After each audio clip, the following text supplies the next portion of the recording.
Setiap tahun, ada satu perburuan yang unik banget, yang menggabungkan tradisi ribuan tahun dengan teknologi super canggih. Ini adalah kisah tentang pencarian secercah cahaya dari bulan baru, sebuah praktik yang jadi penentu momen-momen penting bagi jutaan orang. Pertanyaannya sederhana, tapi jawabannya rumit banget. Gimana coba cara kita nemuin bulan yang tipisnya bukan main dan nyaris nggak kelihatan? Ini adalah tantangan nyata yang dihadapi para ahli setiap bulannya. Yuk kita cari tahu gimana mereka melakukannya. Oke, jadi apa sih sebenarnya yang dicari? Kita mulai dulu dari istilah hilal itu sendiri dan kenapa buat melihatnya itu butuh kesabaran tingkat dewa plus teknologi yang nggak main-main.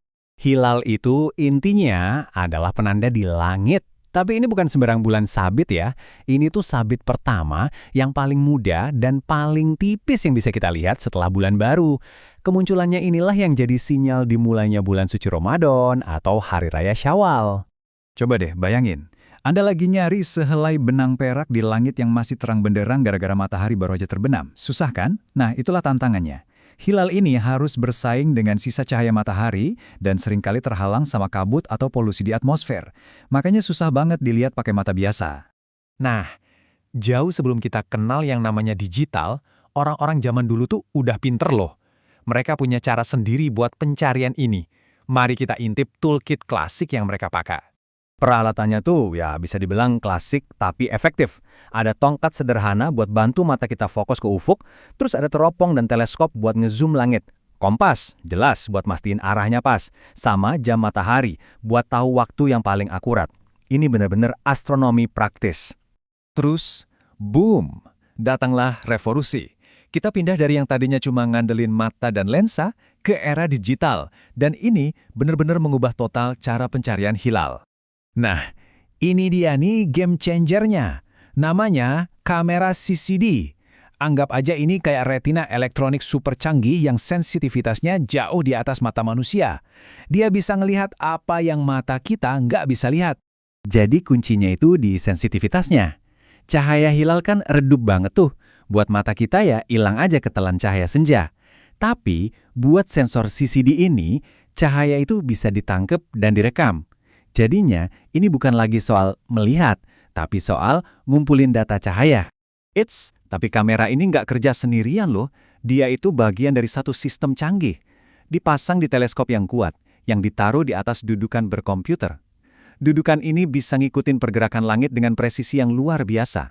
Oke, sekarang kita masuk ke bagian yang paling keren. Gimana caranya data yang super redup tadi bisa diubah jadi gambar yang jelas? Yuk kita bedah proses digitalnya. Prosesnya itu kira-kira ada 3 langkah utama. Pertama, rekam dulu video pendek di area langit tempat hilal diperkirakan muncul. Kedua, software khusus bahkan mecah video itu jadi ratusan gambar, terus ditumpuk jadi satu. Nah, ini kuncinya, kayak numpuk ratusan foto yang agak buram biar jadi satu gambar yang super jelas. Terakhir, gambar hasil tumpukan tadi dipoles biar makin kelihatan. Nah, salah satu software andalannya itu namanya Iris. Tugas dia yaitu tadi, ngambil file video, narik semua frame gambarnya, terus ditumpuk secara digital. Proses yang namanya stacking ini penting banget buat nguatin sinyal cahaya dari hilal dan ngurangin noise atau gangguan gambar dari atmosfer. Udah di-stack, tapi gambarnya masih mentah, masih kelihatan datar. Disinilah software kayak GIMP masuk. Level kontras dan cahayanya diatur. Anggap aja ini kayak proses cuci cetak foto di kamar gelap, tapi versi digital, buat manggil detail yang tadinya sembunyi. Dan inilah hasilnya, keren banget kan? Dari langit yang tadinya kelihatan kosong, setelah diolah secara digital, sabit super tipis itu akhirnya nongol. Ini bukti nyata, data yang tadinya nggak kasat mata, sekarang jadi bukti visual yang jelas. Oke, jadi terus apa artinya semua teknologi canggih ini? Gimana cara data modern ini bisa nyambung sama tradisi yang udah ada dari dulu? Nah, ini gambaran besarnya. Jadi di Indonesia itu secara umum ada 2 jalan lah ya. Ru'yat yang artinya melihat langsung dan hisab yang artinya ngitung pakai rumus astronomi.